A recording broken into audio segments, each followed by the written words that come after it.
Thanks for listening to the Drummers Weekly Groovecast. You can contact the show at twitter.com/DW Groovecast and through Facebook at facebook.com/Drummers Weekly Groovecast. Good evening.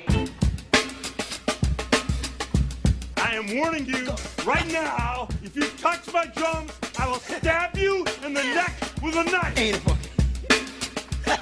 Ain't a boogie. Mom! Take it easy. Lower it. I'm not gonna lower it. I have to do this now. I don't mind you playing it, but lower it. Everything get straightened out? Oh, we had a problem. I mean, we tried to do everything we could. What do you mean?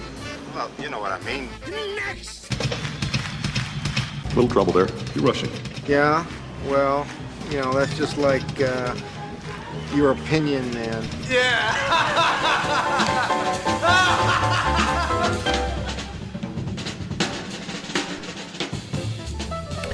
It is interview time in Groovecast Nation. Hello there, denizens of drumming. Phil here from Drummers Weekly Groovecast, and we got a great show for you today. I mean, we have a good one. It's been several weeks into planning, and it has come to fruition. And we've got an interview for you with a young man who has never been interviewed before. And so we're breaking new ground here. We have a real-life, honest-to-gosh exclusive. Our drummer that we're going to be talking to today is the wonderful Lee Falco, who is currently on tour with Donald Fagen and the Nightflyers. Yeah, he's just got some little throw-together gig that he is out on the road with. So we're honored to have him on the show today. And I think you're really going to like some of the things he has to say, and he's going to break right through some preconceived notions about Mr. Fagen. There's some really good stuff, some cool stuff on the show today. But I want to tell you how this thing came together. I noticed several months ago that Mr. Fagen was going to go out on tour this summer, not with the Steely Dan folks. He's doing a few select dates with those guys from here and there, but he put together a brand new group of young guys based out of Hudson Valley, New York area, up around Woodstock. And I found the guy's name that was playing drums, named Lee Falco, and I thought, you know what? It'd be great to get this guy on the show. And sure enough, I looked at the tour dates, and they were coming through Atlanta. So I reached out to this guy, and instantly he got right back to me, and he was like, love to do it, man. He had heard our interview with Joel Rosenblatt and was all about it. He was completely on board. So Lee and I stayed in touch over the past month or so, and we figured that when they came through town that he would have a little bit of time, and sure enough, he did. He actually had a full day off in Atlanta, and so we didn't realize it was going to work out this way, but we really made a day out of it. Basically, John and I went and picked the guy up from his hotel, and we went out and got coffee. Then we ran around and got some lunch at a local barbecue restaurant, spent some time there, then hung out for a while, then did the show. So we pretty much blew this guy's entire day. But it was great. It really was. It was a good time for sure. So we're not going to belabor the point anymore. I don't want to tell you any more about it. I want Lee to tell you in his own words. And so the joiner music that we're going to play going into the interview, there's a track that Lee played on from the artist Rachel Yamagata entitled Nobody. So sit back and enjoy our chat with Lee Falco. The angels near, they don't come here, but I know they miss me just the same. Stay until the dawn, you're the chosen one. Can whisper in my ear. Hey John. What's up? I'm jealous. Why? I'm jealous, man. I'm listening. You know, we've had a lot of really cool guests on the show. Mm-hmm. And I mean, they've had some great gigs. But this is one guy that we've got in here today that I want his gig. I can't even look him in the eye, man. It's just, I'm so like this anytime anybody ever asks me if they go, man, if you got a dream gig, if there's like, what are like a couple of your dream gigs? And you know the two that always For me? Well, no, for me. I'm listening. I always say Steely Dan or Sting. Mm-hmm. And half of Steely Dan is who this guy's got a hold of right now. And they're doing the tunes anyway, man. I mean, I've seen the set list. And I am green with envy. Well, that's good for you. Well, you know. It's a character builder, as my grandmother would say. Well, just because... Humbly rejoice in his success, Phil. You know, as Winston Wolfe would say, just because you are a character doesn't mean you have character. I got a whole bunch of them. Yeah. So without any further ado, I want to introduce our guest for the day. He is on tour with half of Steely Dan, Donald Fagen, in Donald's new band, the Nightflyers. Please welcome to Groovecast Nation, Mr. Lee Falco. Howdy. Lee, Welcome, thank sir. you, man. Thanks for having me. And you know, I want to go ahead and tell everybody kind of what we're doing here. Lee has been on the road for a couple of weeks with these guys. Yeah. And I've been in touch with him. Really, man, I got in touch with you prior to the tour. Yeah. And proactive. And we all know what it's like being out on the road, that to put it in a very kind sense, it's tiring, you know, when you're out and you've been out on the road for a while. But this guy was just willing. He's just like, oh, man, let's just do whatever. So we're actually over here at Groovecast Studios today. We've been carting him around. We had a little bit of lunch, getting to know each other and all this good stuff. So, again, welcome Lee into Groovecast Nation. And so, Lee, I thought what we would do is let's start out and get a little bit of background on you, a little bit of bio. So why don't you tell all the folks here where you're from? Yeah, I'm from Marlboro, New York, which is a small town in the Hudson Valley that I grew up in. And it's not far from the city. It's about 90 miles north of New York City, about an hour and a half. And it was a great place to grow up. And my family, my grandfather was a musician. He was a wedding singer and bass player. And my father was a big promoter of the arts, also a musician. And my dad started a music venue in my backyard when I was a kid. He used to own this church that he planned to make a performing arts center in. And the post office in town wanted the building, wanted the property, so he dismantled the building and rebuilt it in my backyard, which became a house concert series. Yeah. And so I grew up around that, and later it became a public space. And so I was always seeing amazing music right in my backyard as a little kid, and that was a big part of my childhood. Roughly how old were you when you decided you wanted to pick up drums? Well, they started me really young. I started taking lessons when I was 5 years old with this great teacher who's Berkeley grad, and he lives in the town of Marlboro. His name's Joe Carrozza.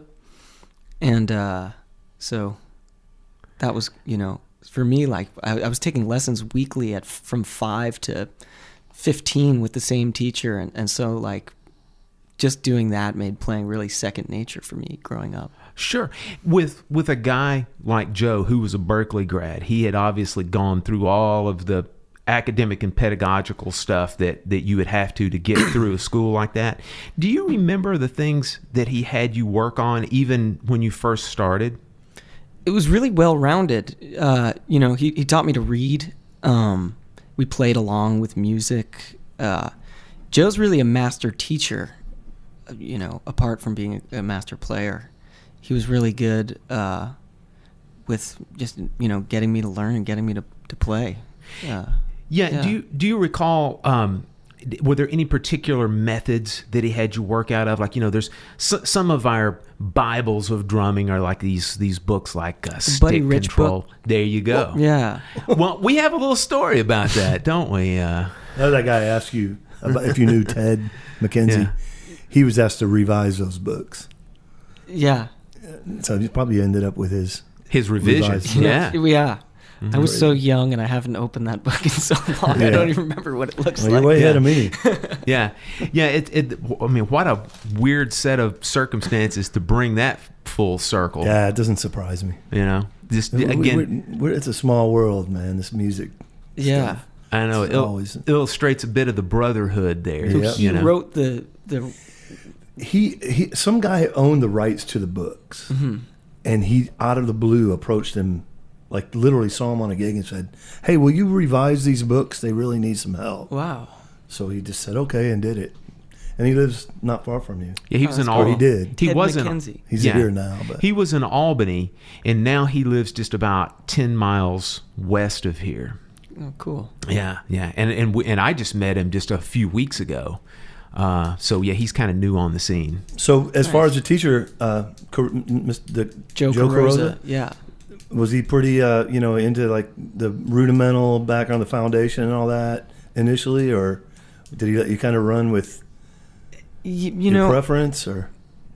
It was really well rounded. You know, I think we did a little bit of everything. We did some reading. We played along with music. There was nothing specific. He wasn't very strict about anything. Didn't have to earn your way into. No, and like I said, I was so fortunate to have my parents, taking me to these lessons every week. As a little kid, at 5 years old, I don't even know what. It's incredible. Yeah, so it was just sort of a part of my childhood, and I didn't even really take it so seriously for some of those years. It was just. Did you like it though? I did like it. Yeah, not regret it. No. Resentful of it. No, I was never resentful of it, and I had a band when I was really young, about that age, like 6 or 7. My dad found these other kids, and we started this rock band called the Chills, where I was playing and singing, and we would do classic rock songs like Neil Young and the Rolling Stones and the Beatles, and I was really obsessed with the Beatles at a young age. So that's a good problem to have. That's a good I was obsession. really, really obsessed with John Lennon, and I think my parents just saw that and sort of, supported it wholeheartedly. So while we're on the topic of this band and you guys playing some classic rock and classic pop, who were some of also your early drum influences? Ringo was a big one.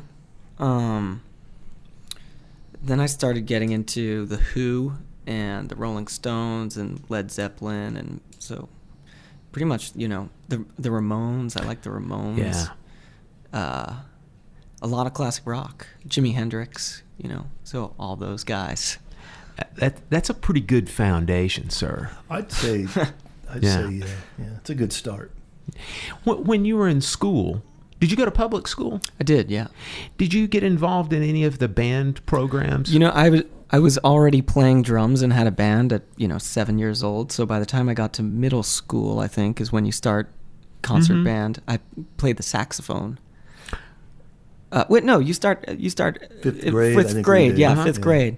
But so I'd already been playing drums. I could already read, and so I felt there was no reason to relearn. Yeah, man. How to read. Just get into something new. So I played saxophone all throughout school. Alto sax. That's very cool, man. Did you ever, since you were playing that melodic instrument, did you ever take any lessons from Joe or from anybody on any melodic percussion instruments like keyboards? I took piano lessons too as a kid, and and I've always been singing too. I love to sing. You know what? I'm going to go ahead and say right now, that's why Fagen didn't call me or you for this gig, John. It's because this guy sings like a freaking bird. Well, they won't let a mic near me.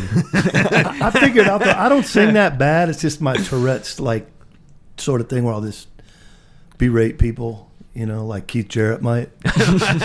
Yeah. Nice call. I would have had that gig if I could control the thoughts in my head, is what I'm saying. Yeah. So what we want to tell our listening audience also is if you go see Lee play on this current tour, he is singing background vocals on quite a few tunes. Yeah, more than half of them. Yeah. And so keep in mind that aside from holding down that drum chair, he's also holding down the background vocal chair as well. So that's awesome, man. That's fantastic. A couple of Donald songs have some pretty good background parts in them. So I guess you have to be capable. Yeah, a lot of falsetto stuff. Yeah, I was going to say, no kidding. I mean, all kidding aside when I say this, there are some background vocal arrangements on some Steely Dan and Donald Fagen records that are better than entire written songs that other people have done. Just the arrangements of the background vocals are just brilliant on some of those. So Lee, you went through school, you got into the music program, you played some saxophone. Was there ever any thought in your head about becoming a music major in college? Yeah, there was. I think so. I always was around music. I loved music, and I think that was really the only thing that I wanted to do, really. I think maybe I was also interested in architecture a little bit, but it was always music for me. And I was always gigging a lot. By the time I was 16 and got my car, I was like gigging all the time, whether it was at my dad's club or around the Hudson Valley. And so, yeah, I applied to a bunch of music schools, and I went to SUNY Purchase for a couple semesters, studied jazz there. But I dropped out after 3 semesters. I also got into NYU and New School and some of the CUNY colleges for jazz. Man, that's awesome. I want to talk just a little bit about the time that you spent there. Who was your applied teacher? Richie Morales. Oh, you know Richie okay. Morales? Yeah, Yeah. Chicago. Is he from Chicago? He is. I didn't know that. That's news to me. We'll talk. We need to get his contact information after this. I'm hoping he is, because Yeah, I'm pretty sure he is. yeah. So Well, let me go let ahead. me just say, what a great drummer there. Yeah. I'm clear. Oh, he's a monster. Killer, Yeah. man. Yeah. What did you guys study? All different stuff. He was pretty laid back in the lessons. Yeah. We'd work out of books, and he'd print stuff out, and transcriptions. But it was all pretty. It was all really whatever I wanted to do. A lot of times I led the lessons, and he'd come back to me with print. He'd print things out from books that sort of applied to whatever I wanted to learn. Yeah. I'd come in and be like, oh, I want to be able to, play more polyrhythms or something. And he'd come in the next week with a printout of something or other, So in that headspace at that time, who were you listening to, and drumming-wise, who'd you like? I don't know. That's a tough question.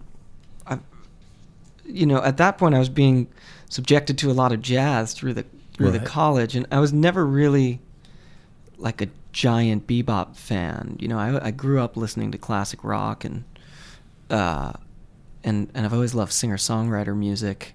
And so for me being there, I was trying to get into more jazz, but it was sort of hard for me, really. Like I don't know if it was where my heart was at, but I always really like Art Blakey and Vernel Fournier and Jimmy Cobb and some of those guys. Yeah, man. I know them. The I like jazz them. players. I was gonna say, you know what? That's right down my list, isn't it? I was Phil? gonna say, and you know what that is, man? That's straight groove, man. Totally. Yeah. Straight groove, Just man. Yeah. to the point, you're not feels like gonna $1 you're not million gonna get a better swing groove than Art Blakey, Vernel Fournier, or Cobb. You're just not. Nope. So it makes perfect sense, man. And a lot of times when they played, it didn't go over my head. Yeah. Don't helped a lie, lot. Chalden. Yeah. Don't I'm just telling you, man. Yeah. No, that's awesome, man. That's really cool. Did you like in college the classroom stuff? No, not really. That's a question I ask everybody. Yeah. I started to resent it, and I started playing in a punk band while I was Okay. at Purchase, and my roommate and I started this band called Earl Boykins, where we were Yeah. we were playing like pretty serious punk music, and being at school was sort of tough. It's like the first time you're getting away from your parents, and like a lot of drinking and partying going on, and it's Sure. sort of tough place to be when you're also studying jazz and trying to do something that you love and pursue this career that can be pretty tough. So I found it difficult being there. So I don't think it stunted your growth, though. I think you're doing no, it just worked out fine. all right. Yeah, I think you're doing yeah, and I just think it was the fine. right move. I learned a lot while I was there, but I was playing a lot, and I had some other touring opportunities, and it was always a problem for me to leave if I had some gigs or missed classes. They weren't really cool with that. So yeah, We've found out that virtually everybody that goes to school, Berkeley, SUNY, wherever, Yeah. that I would say 95% of the time, if they don't finish, it's because they got a gig. You know what I mean? And they go out and they start touring. Which, if you think about it, that's kind of like the same scenario of like the college football player, college basketball player. They leave school early because what? Opportunity. There you go. You get a gig. That's what college is supposed to do anyway, right? Yeah. So, yeah, man, I think that's great. Yeah, I learned a lot about harmony and theory while I was there, which was cool. Jazz theory. Sure. Which was good. It was sort of funny. There's always a drummer's curve when you're in these music colleges. They're like, oh, you guys, everyone do this assignment. You guys just, try to hang on, whatever. You're going to pass. Don't worry. Well, check this out, man. I don't know if you're aware of this, but at Berkeley, 100% serious, they literally have theory for drummers. Yeah. Well, that would be that. I wish there was that because I was so behind everyone else, and they're talking about. Man, you're fine. Don't bow down to that pressure, man. You do good. You stick it out, man. And do the real theory, man. You earn your stripes. Nah, don't listen to that. I know it's not lost on you that he mentioned Ringo. Absolutely. Charlie Watts. Yes. Blakey. Charlie got a master's and he degree quit at Berkeley. school. Kindred spirits, bro. I gotcha. I told you. I just want to make sure everybody out there understands. This kid and I are practically like sitting on each other's laps right now. What did I tell you hours before we even went and picked him up? I said, man, this is going to be a home run straight down the middle out of the ballpark for you, John. Yeah. Yeah. We have a much in common. You guys have identical career paths, except you're not playing with Donald Fagen. Yeah, well, I mean, I told him I could do it in a month or so. And he couldn't wait. Lee, you were talking about Hudson Valley, and I mean that is a deceptively fertile ground for music. Yeah, it really is. A lot of stuff is going on up there. Yeah. And so you mentioned that well before college, you were gigging professionally up there. Well, tell us about some of these first pro gigs, some of these gigs that you were doing. Yeah, well, there's a lot of musicians that live around the Hudson Valley. There's a lot of artists and, a great community there and a tight-knit community. There's a lot of these small towns up and down the Hudson River. And with the Chills, we were playing like street festivals and bazaars and birthday parties and things like that.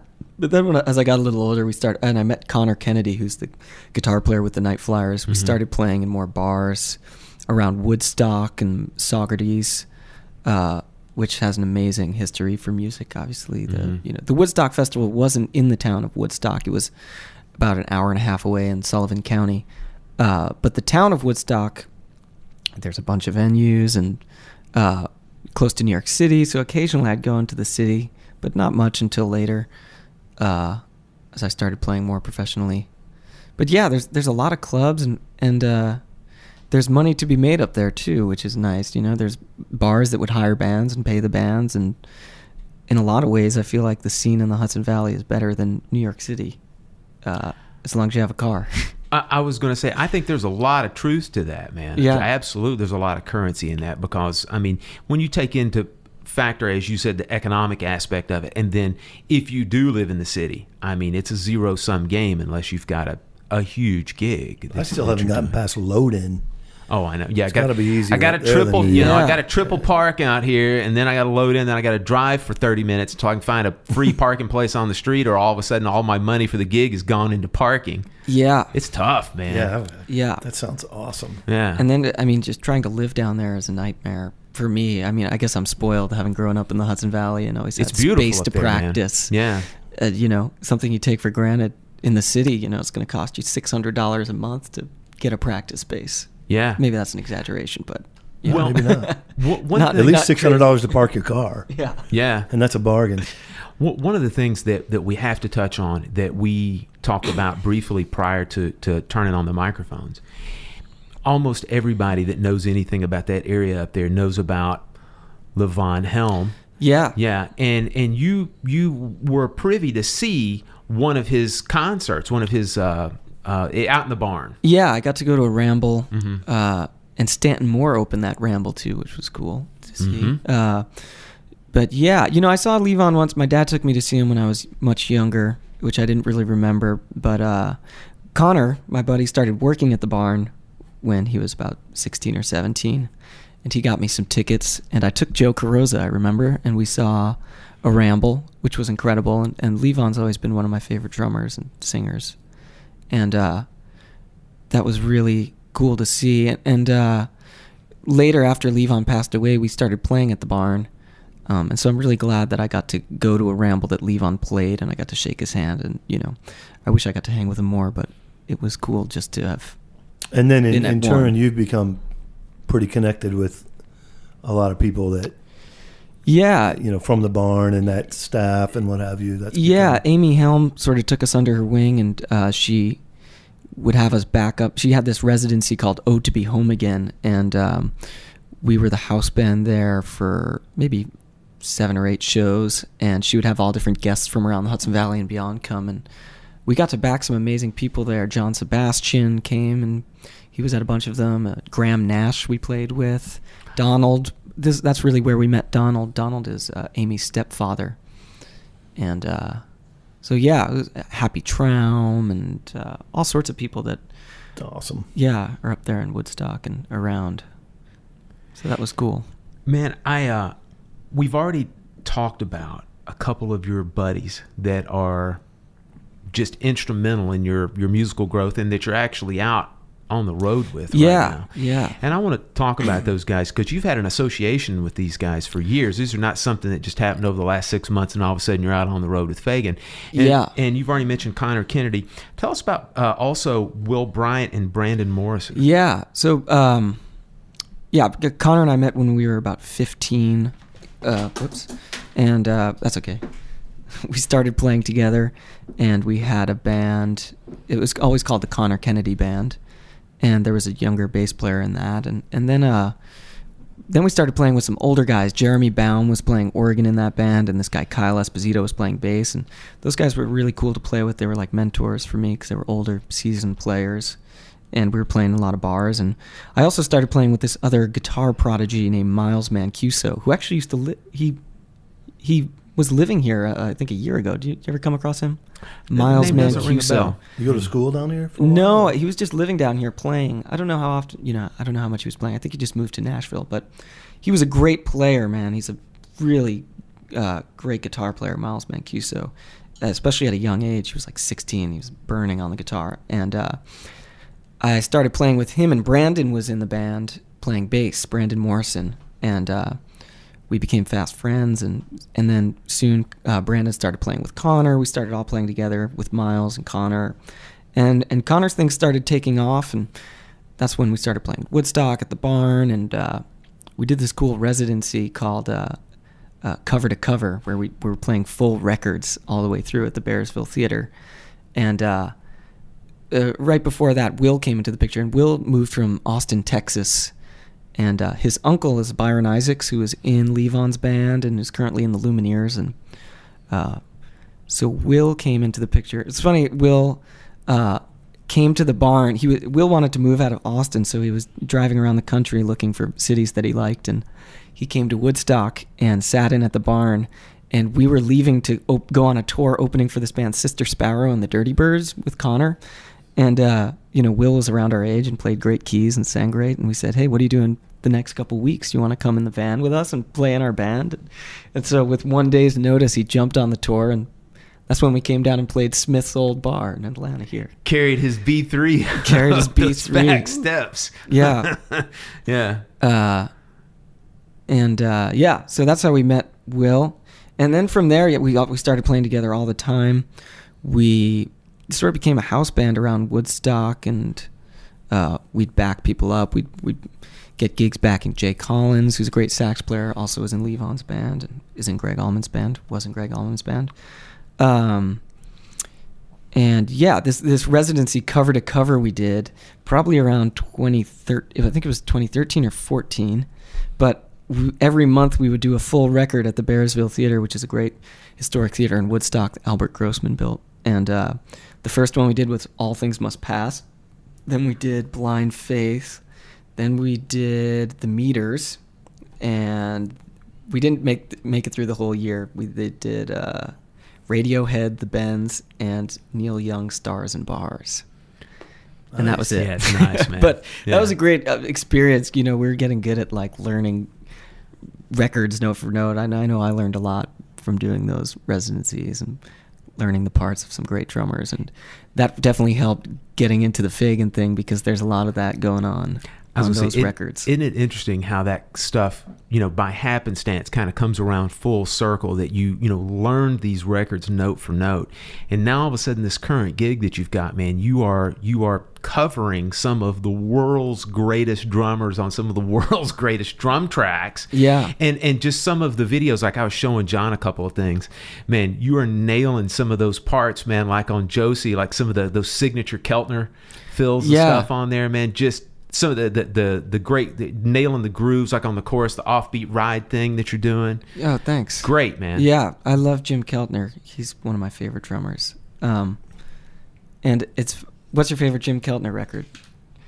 My favorite Jim? Yeah. Bring the Family. John Hyatt. Okay, I got to check that one out. Yeah. It's funny, like there's these drummers like Fernell Fournier, for example. There's only really one record that I know of Fernell Fournier. It's Live at the Pershing. Mm-hmm. But I've listened to it so many times, and I love his playing so much that it's only really one record for me that let me tell makes him my favorite drummer. If that's the only record that you had of Vernell Fournier, it's still justified. It is the only one. It's still justified, man. But no, Vernell had a little bit of a, I'm trying to think the nicest way to say this, a little bit of a checkered past and career. You know? He did. There are several other Ahmad Jamal records that he's on. He's I have also heard some of them too. Yeah, and there are some other folks that he played with as well. But he hit some hard times, man. And he ended up being a cab driver for a while. Yeah, and then he ended up moving back down south in later life. He got really sick before he passed away from his long illness. But getting back to that, the Vernell Live at the Pershing, man, if that's the only thing if you only ever heard Poinciana, that's enough. Yeah, he's got such a great groove on that whole record. It's amazing. Touch, man. Oh, that's it. And for Keltner, it's sort of similar where the Ry Cooder record Paradise and Lunch, good stuff. Man, that's one of my favorite records and some of the best drumming. And a lot of that Ry Cooder stuff. He did some cool stuff with Frizzell too. Yeah, Gone Like a Train is a brilliant record. I do like that record. Keltner, man. Yeah. There's also another one that he kills on, which is really the same personnel as Bring the Family, is Little Village. Yeah, we had that. We used that as a track on the show one time. Incredible, Keltner.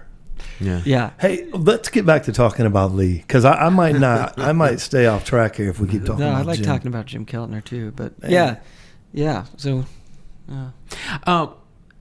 this is a perfect segue to talk about your relationship with Will and Brendan and these guys. That you guys have a recording studio together called Building Records. We do, yeah.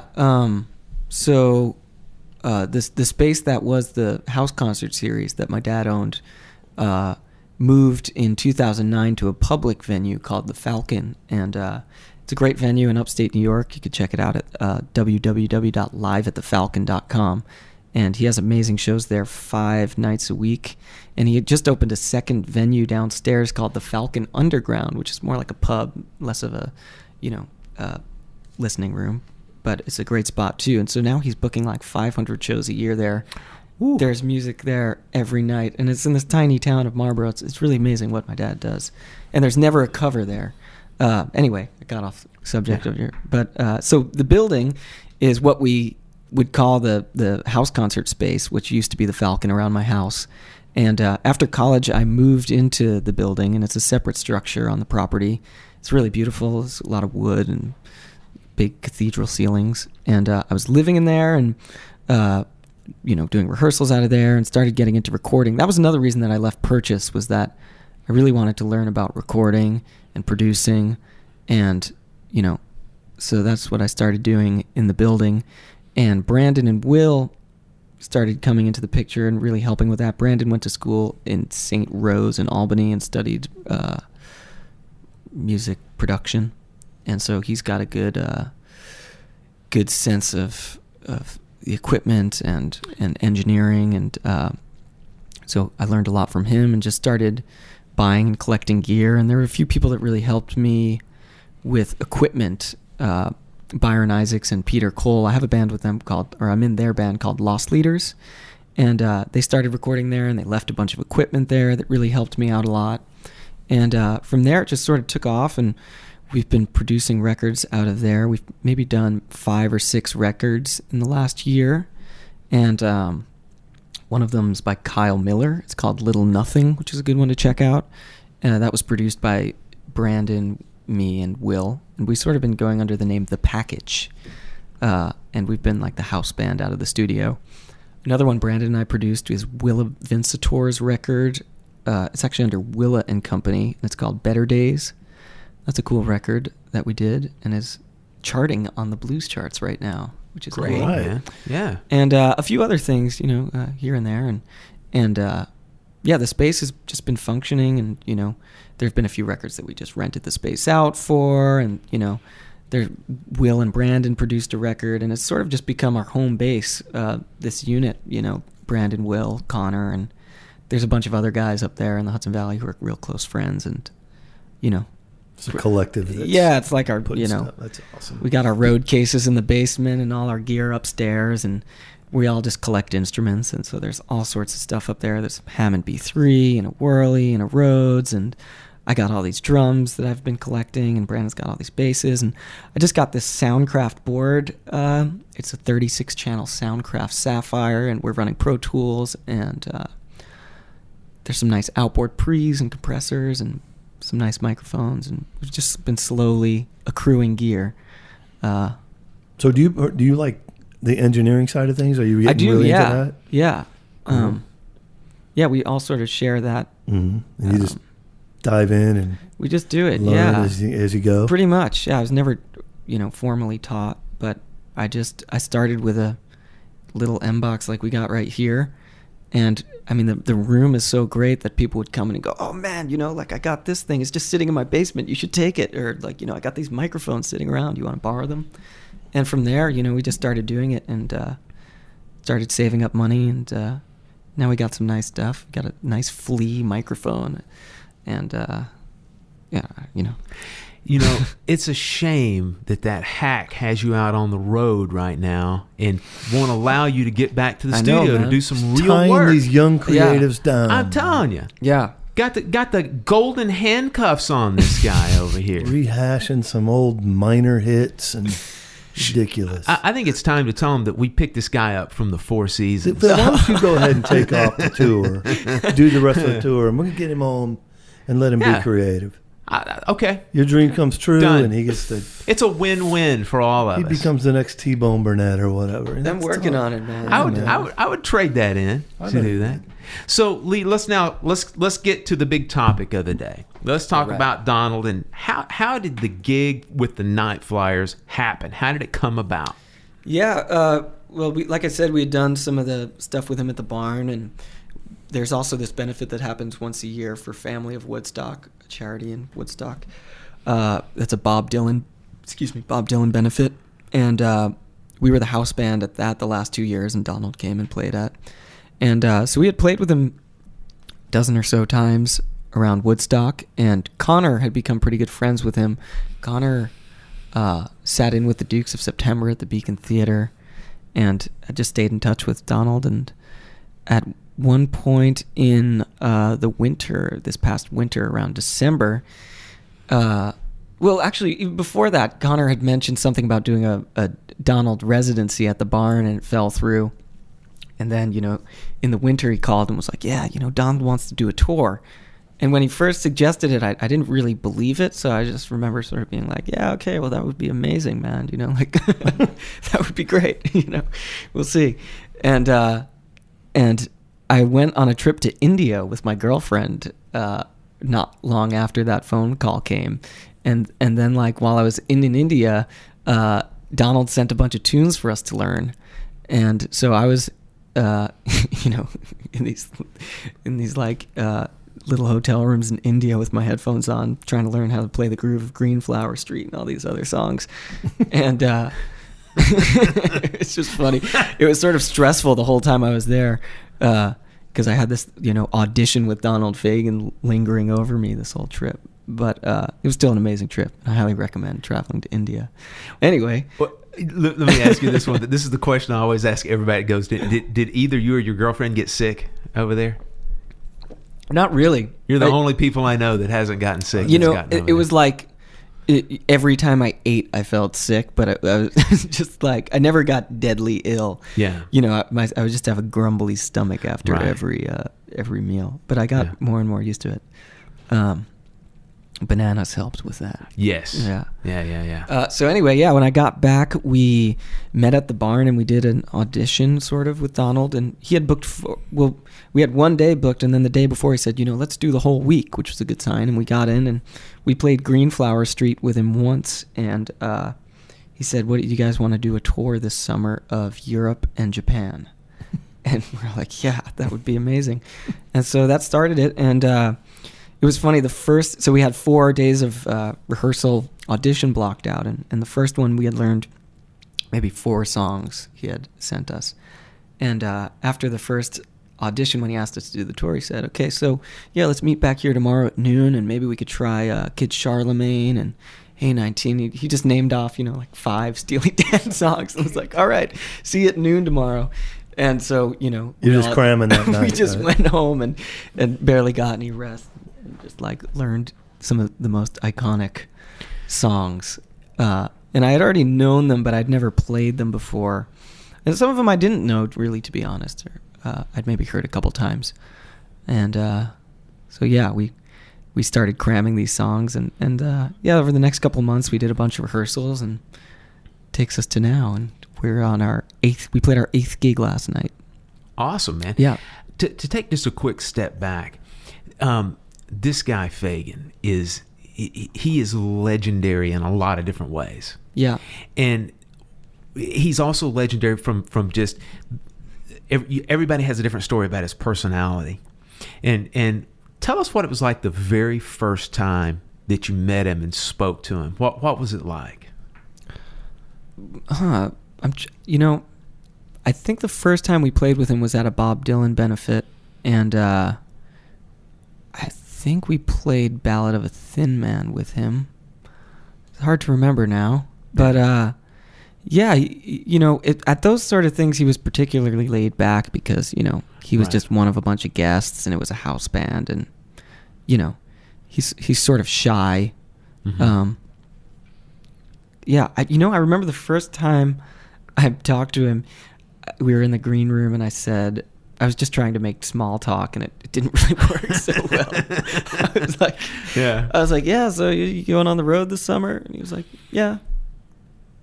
And then I was like, oh, it's like, hard pulling conversation out. But one of the best descriptions I've ever heard of both Becker and Fagen is I know there's saxophone player that plays in Steely Dan, a guy named Walt Weiskopf, Walt.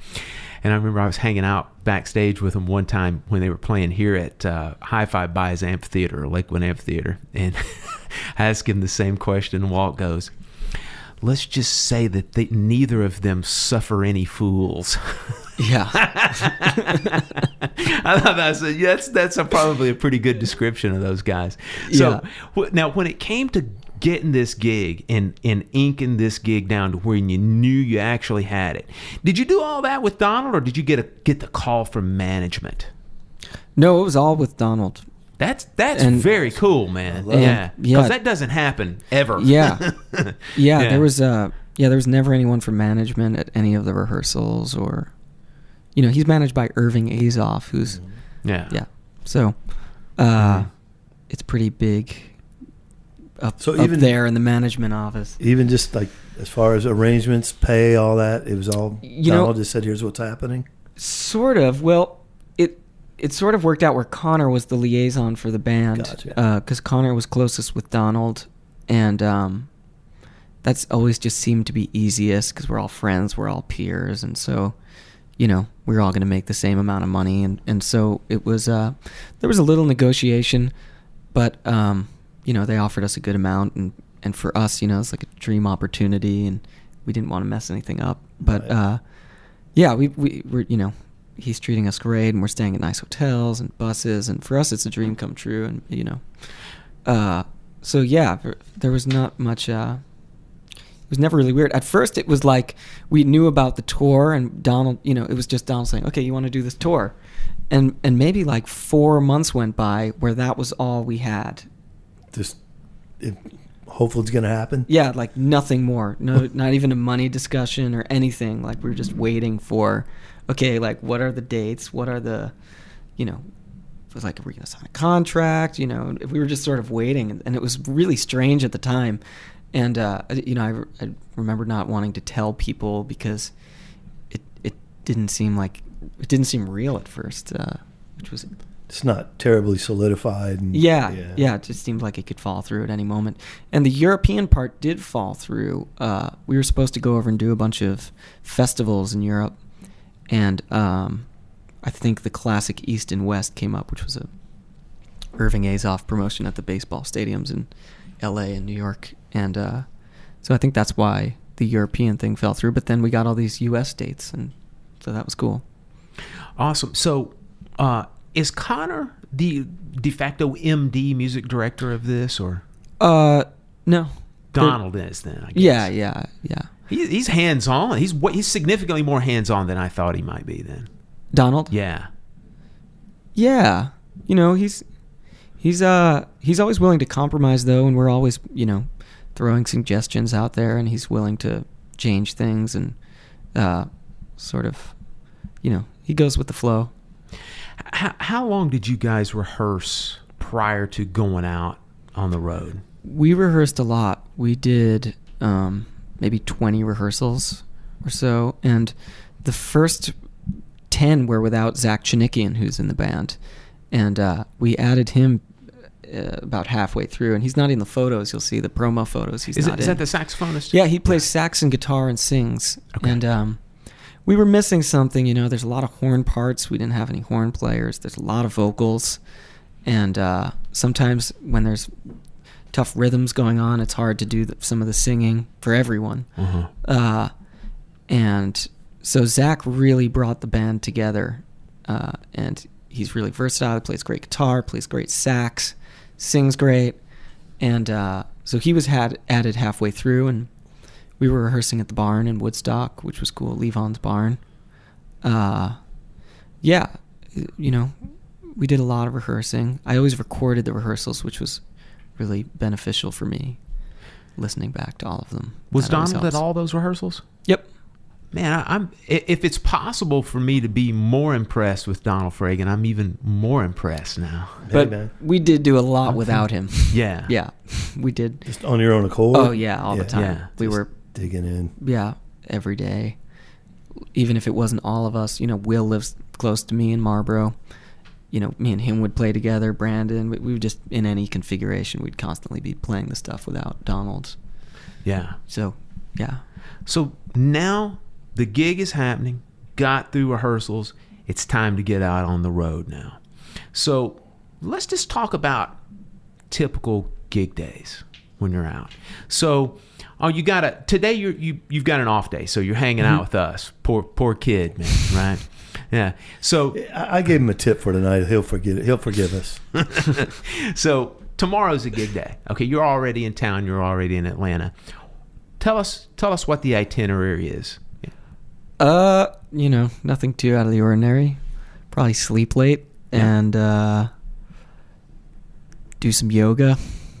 Maybe play on my drum pad a little bit. What kind of yoga you do? The basic like poses. Like hatha yoga?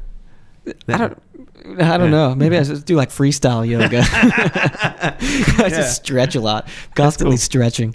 And we'll go to sound check, and it's pretty cushy. Like, my stuff is set up. It's amazing for me. I've never had that before. There's something special about a drum tech, isn't it, John? Yeah. He gets to lead after the gig. I know, man. I think more than anything, I wouldn't even mind loading in and setting up. It's the breaking down. Afterwards, man, if I can walk away. Yeah. That's gold, baby. So that is just the best. You got, let's say 8:00 gig. Okay. Yeah. What time do you guys do sound check? We sound check around 4. Okay. We usually get there an hour and ahead and eat. And, we'll play a little bit. We'll come up with a set list together, which is cool. That's very cool. Yeah.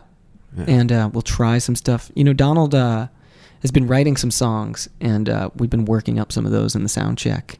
And, well, really one we've been working up, but it's really close, and I think we're going to play it in the next couple shows. It's a nice tune he's written. Very cool. So you guys are doing kind of like what most people do. Sound check is a sound check, but it's a kind of a de facto rehearsal. Oh, yeah, it's pretty much a rehearsal most of the time. Whether we're, you know, working on a new tune or Donald wants to, you know, fine-tune something or, you know.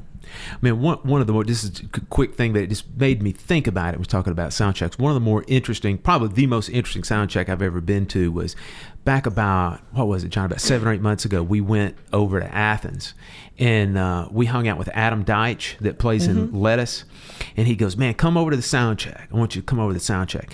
Man, they sound checked for an hour and a half, and it was all writing was what they were doing, and they were recording it at the same time. And they were just jamming? Yeah. Oh, and so cool. what they did, man, was as soon as they finished, they walked out. We were standing behind the sound desk, and when they walked back out, we stood behind the sound desk and listened to basically what was a writing session. Wow, that's for cool. them. So that they take it to another level. Yeah. You know, those guys do, as far as like with what they do on a sound check. It's basically a writing session for them. Yeah. You know. So it's interesting also, I mean, that you guys, I've been looking at your set list. The set list changes. Yeah. From night to night. Yeah. And I'm not talking about just order. I'm talking about new tunes jump in there from night to night. Yeah. Did you guys rehearse all those tunes prior to going out, or did you just rehearse some on the way? Or I should say, you know, on sound checks and gigs? No, everything that we've done so far has been rehearsed previously to the tour. Last night we did Deacon Blues because we were in Alabama, cool. Which was one of the lesser rehearsed tunes beforehand that just sort of...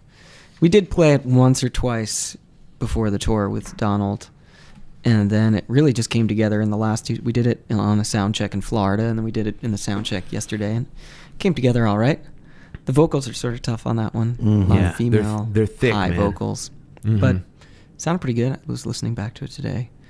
Things like that, you know. He'll maybe we've been like IGY. He was having he wasn't quite happy with, so we sort of deconstructed that one in the last rehearsal, and we played it last night, and you know, it's just things like that. And then we worked on his new tune, Film Creep, it's called, and that one's close. We pretty much have the whole form down. We just haven't gotten vocals on it yet, but it's exciting to work on his new stuff, and I know he has a couple more tunes, and even mentioned the prospect of making a record, which would be really cool. Wow. Yeah. Maybe it could be done at Building Records. We'll see. Yeah. Although, you know, I don't know. and he was saying that if with the prospects of doing a record, it would be a solo record, not a Steely Dan record. Yeah, it was mentioned in an interview that I wasn't at, but it's published in a lot. They did this interview with all the. It was like a conference call interview, and he mentioned it. So it's printed in all these publications around the country right now. A quote from him saying, you know, he'd like to get in the studio with us, which would be amazing. We'll see. That would be. So, yeah. All right. So we're still on gig day, and we'll get through with sound check. In between sound check and actual gig time, to me, and I think John kind of feels the same way, a lot of times that's the worst part of the day. I hate a lot of downtime between like sound check and gig. Yeah. Do you have any kind of a routine or anything that you do in between there? No, you know, me and the band, we're all really good friends, so yeah.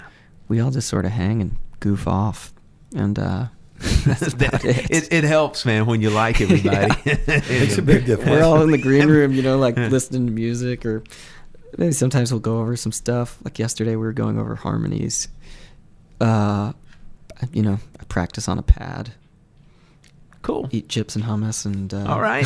Try to relax. Yeah. Roughly how long is the show?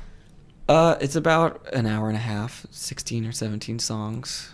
Maybe an hour. It says like an hour 45. Yeah. Yeah, that's usually what it is. No pressure. What's your favorite song to play?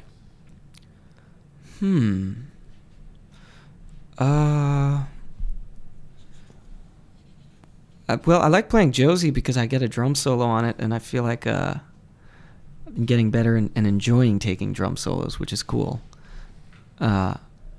So I like playing that one, and it's a nice feature for me. But and I love that groove. I love Keltner. It's sort of a loose feel. I like the rockers. I like playing Bodhisattva and Black Friday, and they're all great songs, man. There's nothing that I like playing the Nightfly. I love that song. Yeah. I really love all the songs, which is great. Sometimes it's a drag when you're on a gig and you're not really into the material, but this material is some of the best in the world. Hands down. Songs are incredible. I like playing Kid Charlemagne. I like that song. Yeah. Now that you rattled off just this epic list of tunes that you get to play, I want to talk a little bit about the drummers that recorded those originals. Yeah. If you go all the way back, you're talking about the guys like Jim Gordon, Hodder. Yeah. Of course, then you got Porcaro, Yeah. Keltner that you mentioned, Rick Marotta, another one of your favorites that you talked about. You Yeah. got Steve Gadd. And then if you want to really bring it up to speed, you got Keith Carlock stuff that we're dealing with as well. Yeah. Now, when you're going through and you're working on these things, either in rehearsal or sound check or even on the gig, I know you were saying that the sound engineer records this stuff and gives it back to you, lets you listen to it, from the previous night. Do you ever get direct input from Donald from the standpoint of like, hey, I want you to play this thing a little bit more like Gadd played this, or hey, I want you to play this a little bit more like that? Or is there any specifics that he talks to you about? No, it's sort of the opposite, where he doesn't want us to do it just like the record. Particularly in the guitar department, he'll say, don't play the solos from the record. He even suggested once that Connor didn't mind if Connor didn't want to play the intro to Reelin' in the Years the same way it is on the record. Wow, and that's signature, man. That's surprising. He was like, you can do it. Yeah, you do it whatever you want. Very cool. Yeah, so he's pretty. Yeah, he's pretty cool about that, and he's into us putting our own spin on anything, and he'll tell us if he doesn't like it. Does he play the intro the same? Yeah, he does. That would he get roasted by 4 trillion hardcore fans. I'm trying to think what you would do other than that. I mean, because it's a part of the song. Yeah, it's a pretty signature. Yeah. So he's a smart kid, man. He's playing it as he should. Absolutely. Yeah. So Lee, let's get into some gear, man. Yeah, that's what I was going to say. Our listeners would Shanghai all of us if we didn't do this. As I like to say, there's only one thing that drummers like more than getting your hands on gear, and that's hearing other people talk about it. God, they love, our listeners love to hear us talk about gear, man. We'll get 1,000 listens if we're talking about snare drums. Try my best to remember what I even have. I'm the worst, man. So, well, someone asked me the other day. They said, "What kind of?" They said, "Is that maple or birch?" And I went, "I don't know." Yeah. Well, I really don't know. I think they're maple. Yeah, you're a big vintage guy. Yeah, I love vintage drums. Older drums. Tell us your kit that you got out here with Fagen. Yeah, I'm playing a vintage Ludwig gold sparkle kit, and it's actually 2 different kits. Usually spare people the story, but we're at a drum talk. Yeah, you gotta tell it, man. You might even need to get into. So I bought my first vintage drum set from a music store on consignment a couple years back, and it was this vintage gold sparkle Ludwig that I walked into the music store, wasn't expecting to buy anything, but it caught my eye and I had to buy it. And I got really high from the purchase. I was like, just bought this vintage drum set, and I played it on gigs for the last bunch of years, and it's a 20-inch bass drum, 13-inch rack tom, and a 16-inch floor tom, and that's a 1965 Ludwig, and the insides are painted white, which is pretty cool. And it came with a WFL 58 snare, matching snare, and that was a great drum set, and I got played a lot of gigs on that one. And so then when we got this Fagen gig, I always really liked playing with small kits. I never really played with 2 toms, rack toms, and so when I got this gig, it was I was sort of struggling internally whether I should play a bigger drum set or not, because all these guys like Carlock and anyone that's been on the Steely Dan gig has always used bigger kits, 2 rack toms if not more. And when we were rehearsing at Levon's, I always just played a 3-piece kit, and I was really comfortable like that. But I sort of felt like I would be judged if I used a small kit. Like I needed to have a bigger drum set. His kit's so small. Yeah. But seriously, I felt like people would look at the drums and say, think it was like some sort of, I don't know, that they would lazy. Draw conclusions, that I didn't have a lot of drums. I couldn't handle all those drums or something. But anyway, so I went on on Reverb and I bought a matching vintage Gold Sparkle Ludwig that's from 1969. It's a 69 Hollywood kit. And the sizes of that, it had 2 rack toms mounted in the bass drum, and it's a 22-inch bass drum, which I knew that I wanted for this gig. I wanted a 22. And so I bought that. It's 22 bass drum, the rack toms are 12 and 13, and a 16 floor tom. And I started practicing on that and getting more and more comfortable, and now I love it. Now I don't know what I'm going to play when I get back home, because I really like having all these drums now. And they sound really good together. And so on this tour right now, I have a mix match of the two. I'm using both the 16-inch floor toms, and I found that the 13-inch tom from my first kit sounded a little better, so I'm using that one. So the toms are the 12-inch is the 69, the 13 is the 65. The first 16 is the 69, and the second 16 is the 65. Cool, man. And then that's the long story with my drum set. Well, but you use one of our favorite snare drums. Tell the folks about the snare drum. Yeah, I'm using a vintage Acrolite snare drum. And my backup snare is a great company out of Millbrook, New York called Precision Drum Company. Mm-hmm. And they make a lot of wraps, but they make great drums. I have one of their kits at home. And that's a nice snare as well. But the Acrolite is the primary drum. The winner. Drum. Yeah. Tell us about your cymbals. Yeah. My ride cymbal is a vintage 20-inch A. And to the right of that, on the crash cymbal side over the second floor tom, is the Sabian cymbal that my friend's dad gave me when I was a kid. And I had it modified by this guy in Queens. And his name is escaping me right now. Maybe I'll think of it. But this guy... Is it Nodar? Nodar Road? No. Nodar, okay. Man, this kid, he's a great drummer, too. He's a young guy. And he had this workshop in Queens where he'll relathe cymbals for you for $50 a cymbal. That's crazy. Yeah, it was crazy. And I bought... my friend, some drummer at the Falcon, tipped me off to it. And so I went down there with a bag of cymbals and spent $200 or something and had like 4 cymbals modified, and this was one of them, this Sabian Crash. It's 18-inch Crash, and he made it sound really nice, so I like that one. Above the ride cymbal, above the 13-inch tom, is a 16-inch sort of fast Crash, and that's nice for some of the hits, some of the figures we play. It's got a quick crash, and on my left side is a 18-inch old A, vintage A that has a rivet in it that I really love. It's a great crash ride. And then my hi-hats are K recording something or other. I bought them 2 days before we left on the tour, and I'm sort of happy with them. I think, I don't know, there could be a better pair of hats, but they're doing the job for now. Are they 14s? No, they're 14s. They're 14s. Yeah. Gotcha. Yeah. What's your weapon of choice? What's your favorite stick? I just play Vic First 5A, classic 5A wood tip. Gotcha. Yeah. What about your drum heads? What do you like? I'm playing Aquarian drum heads. Oh. Yeah. You've got an Aquarian brother. Yeah. According to Chris Brady's. Yeah. He talked to Roy Burns the other day. Yeah. Oh, how's Roy doing? Roy's good. My drum teacher, Joe, is with Aquarian, and I mentioned to him that, I'd love to get hooked up with them. And so he goes, yeah, call Roy Burns. And I had no idea who Roy was.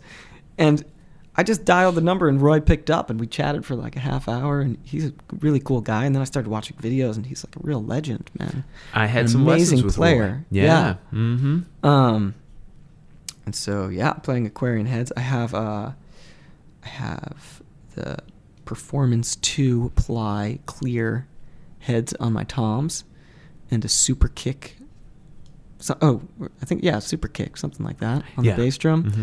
And my resonant bass drum head is really cool. It's custom painted by this great artist named Ron English, who's a pretty famous street artist. And he has this music project in Beacon, New York, and I played drums on it. And he traded me a session for this custom bass drum head, and he designed the Nightflyer logo. It's like this yin-yang bird wing thing. Looks really cool.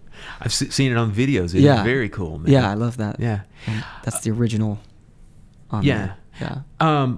Man, you mentioned when we were just hanging out earlier that on this tour you are using a click for some of the tunes. Yep. Are you using any other type of electronics on this? Nope. Just a click on a couple of the tunes. I play some of the more metronomic drum machine sounding tunes. I like to use a click on, like New Frontier, Hey 19. I use it on IGY. I use it on. And some of the rock, almost half the show I'm on, I like to play with a click. Well, maybe a little less than half. But I don't always like I'll turn it on and off. I'll check in with it, but I'll never move if the click starts feeling like it's on top of the beat or if it doesn't feel right, I'll just turn it off. I never really try to go get to it because I noticed that when you do that, it sounds like you're rushing then, or it sounds like you're dragging. Forced. It's forced. And so I try not to think too much about it, or if it doesn't feel right, I just rather turn it off. Yeah. And we've talked about this before, like just the physiological makeup of a band from night to night. Yeah. Can alter that perception. Yeah. And especially if you're the only one that has a click, you're going to notice it. And sometimes songs feel faster, sometimes slower. Yeah. So if it's used as a reference even, well, you're good. At least you're not counting off a tune, 10 BPM too fast and all that. But we're big proponents of that too. Like, man, if it's locked in, cool. If not, it's music. Yeah. Let it be. But so do you use it as a reference for count offs on some things? Every tune I count off just to make click. sure. Yeah. And sometimes there's intros where I'll play like the first couple bars with the click and then turn it off. Like a tune like Kid Charlemagne, for example, it just starts with the hi-hat, or Josie just starts with the hi-hat, and there's a figure that the guitars are playing. So those tunes are cool because I can sort of just like dial in with the click for the first couple bars, and then before I drop in, click it off. And it's just pressure's off, it's just going to be. Yeah, and then I know it's pretty close, Right, that's good. But some of these tunes they're interesting. They're like they all have their little quirks in the groove. Like a tune like Josie, it's easy to play it slower, and then you listen back and you notice like it's actually pretty fast. Or Peg is sort of like it feels slow when you start playing it, and you say, is this too slow? And then you listen and it's like, no, it's actually a little slow, but the groove is on top of the beat, so it still feels peppy. Little things like that. So we had mentioned earlier that you're using in-ear monitors on this gig. Are the rest of the band using in-ears? No, just me and Will, the keyboard player. Gotcha. So then does Will also have click, or is it just you? He has a very little amount of it. I think he does have a little bit though, but not very much. Gotcha. Yeah. Cool. Now we covered pretty much all the standard gear and stuff. Do you have any kind of like secret gear that you have on the gig that you must have? Like there's particular cymbal felt or particular hi-hat clutch. Is there anything that you just adamant about? Man, I gotta have it. Tape. All right, man. Good gaff tape. Yeah. It will pay for itself. Man, I have to go with that one too. Yeah, no, there's nothing much. I mean, I do like to although on this gig the drums sound, the Aquarian heads are nice. I don't even have any tape, and all the drums have the little mutes inside, which I like. Yeah. But I always play with on my snare I always have a ring on the snare. Gotcha. Man, it's so weird. Like it's hard for me to play without a ring on the snare. Full ring. Yeah, full ring. Just the sound you hear. Just sounds so much better always. And it is a great equalizer as far as I'm telling you, room to always room and makes all the that. snare sound better and fatter and so that is one thing that I always have is a mute ring. I just cut out an old head. Yeah. Yeah, awesome. That's good. So Lee, we're starting to kind of power down. We got through most of the stuff that we wanted to get through. You're going to finish up here in the U.S., and then you're going to head over to Japan. Yeah. And then that's going to officially end the tour over in Japan. Yeah. What are your plans after that? Recording Donald's new record. Yeah. Dude. Don't you listen? Come on, man. Man, we got to put it out there. Who did all the prep work on this thing, man? Out in the universe, because then it'll happen. He will say it. Well, no, don't say it. No. Well, for one, I'm having them leave me in Japan for an extra week, which will be cool. Nice, nice, man. Yeah, so I love to travel, and so I'm gonna hang in Japan. And first time in Japan. Yeah. Very cool. Which would be cool. And after that, there's some recording projects on the horizon, and a few records that people want to make with us. So hopefully we'll do those in the fall, and just continuing to play and practice and try to keep getting better. Awesome, man. Yeah. Lee, tell everybody, give them your website. Oh, yeah. I have it's sort of half-built website I made. It's leefalco.com. Aptly named. What? That's so creative. I think what about this? Now I'm going, wait, is it Lee Falco Music? I don't even remember what it is. I think it's leefalco.com. Tell you what, if it doesn't go to they're going to figure it out. If you don't get it with leefalco.com, go to leefalcomusic.com. Something like that. What about the studio? You guys have a website for that too? Yeah, that's linked right there too. That's building-records.com. Gotcha. Yeah. No, building records, not a dash. You can't put a dash in a building records. You know what we're going to do, Lee? When we get done, I will make sure to put all this stuff in the show notes. You know what I mean? That shows up when you download the podcast. So that way people will have it for sure. Yeah, there's not much on my website, but, hey, maybe there will be in the future. I got the domain name. I was going to say, your website's better than ours. We don't have, you don't have ours built yet. So, you have one. Yeah, I do, but it's not the show, though. But Lee, you've been fantastic, man. Oh, thanks for having me. We're not done yet, though. All right. I'm having fun. We always finish off our interviews with what we like to call the Drummers Weekly Groovecast Rorschach Test. This we give you these short questions which you provide short answers. We send them off to our think tank at the Drummers Weekly Groovecast studios. And then we analyze them, and it spits out your personality. Okay. Right, John? Well, whatever you say, man. John likes to start the clock on this. Yeah. All right. I'm just gonna let. No, there's no. This is not. You're gonna go easy on me, man. All right.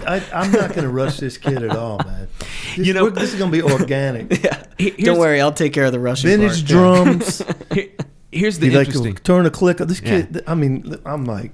The interesting part of these questions, Lee, is that when I made these questions, I pretty much knew what I thought the answers were going to be, and some of them are going to end up kind of rehashing some things, but we'll go through with it. Okay? Do you have a buzzer when I get them wrong?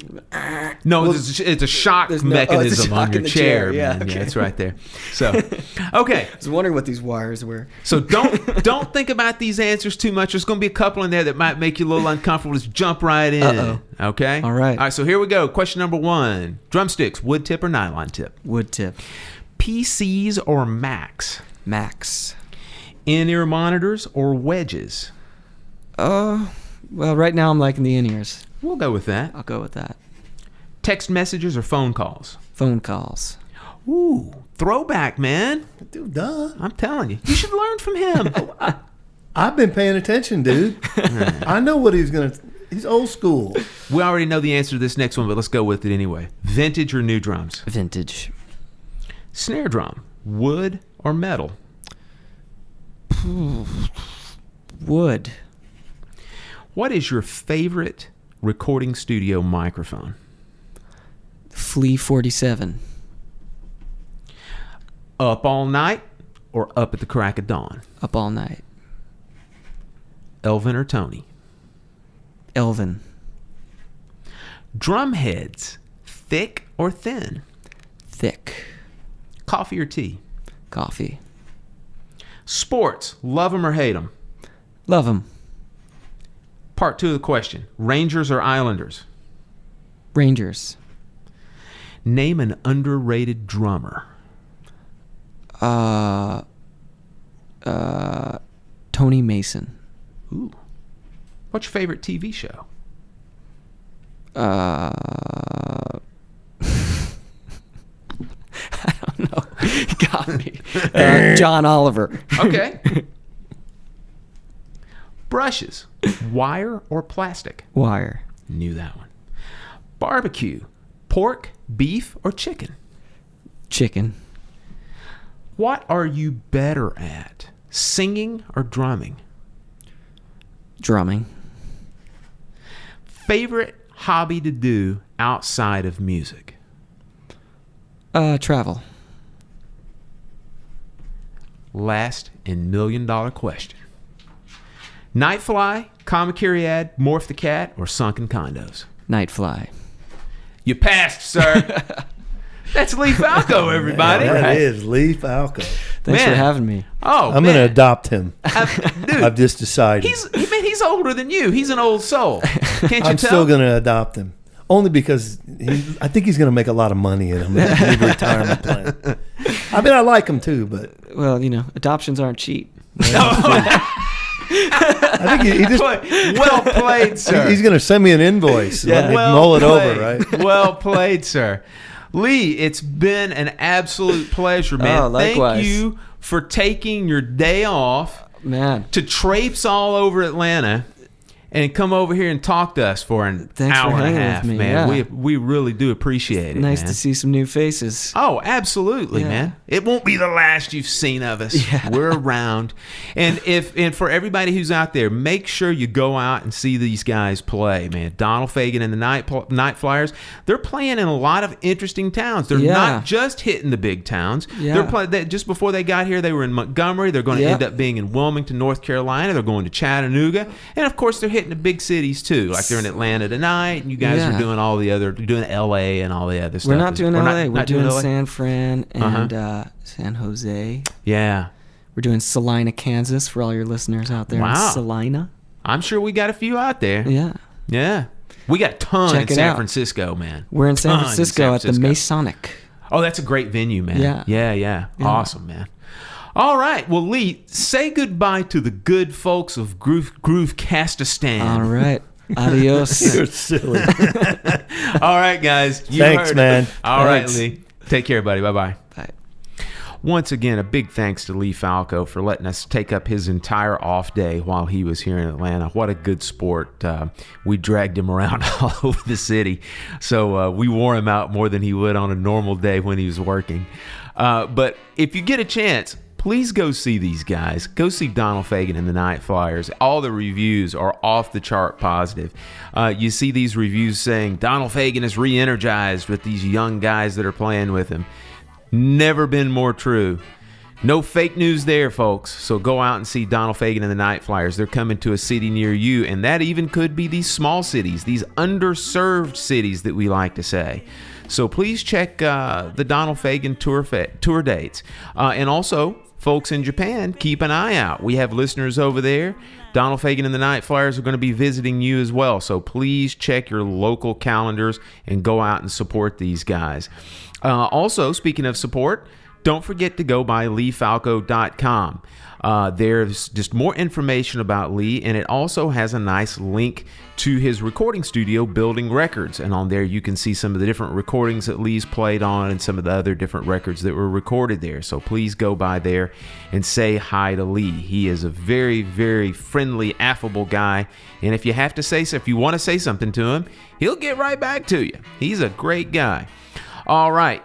Listeners, thank you so much. We appreciate your patronage. We appreciate your listenership. As always, reach out to us. Tell us what you like about the show. Tell us what you don't like about the show. Do you have something new you want us to cover? Is there a specific interview you want to hear? Reach out to us. You can email us at our email address, which is drummersweeklygroovecast@gmail.com. You can also interact with us on social media.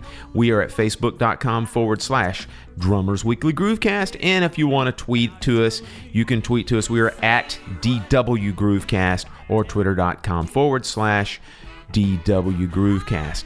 Also, we don't ask this very often, but something that we would like to encourage is for you folks that are active on social media, please share our posts, share the show, share the different episodes that you really like, share the different tweets. We really do appreciate it. It's one of the things that help us grow organically. And with that in mind, for you folks who access our show through iTunes, or if you just have an iTunes account and you pull the show down from your favorite podcast app, we would really appreciate it if you would swing by the Drummers Weekly Groovecast homepage inside of iTunes and leave us a short written review.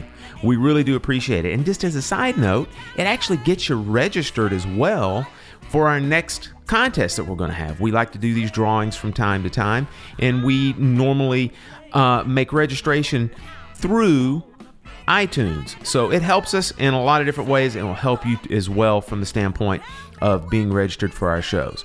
All right, that's it for this week. So on behalf of John and Lee Falco, Phil here, and we'll see you next week. Bye-bye.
Change my mind. You're just pathetic, baby. Oh, you're bitching and you're crying. And not my problem, you're delusional, living in a fantasy. I said, hang up the phone and leave me alone.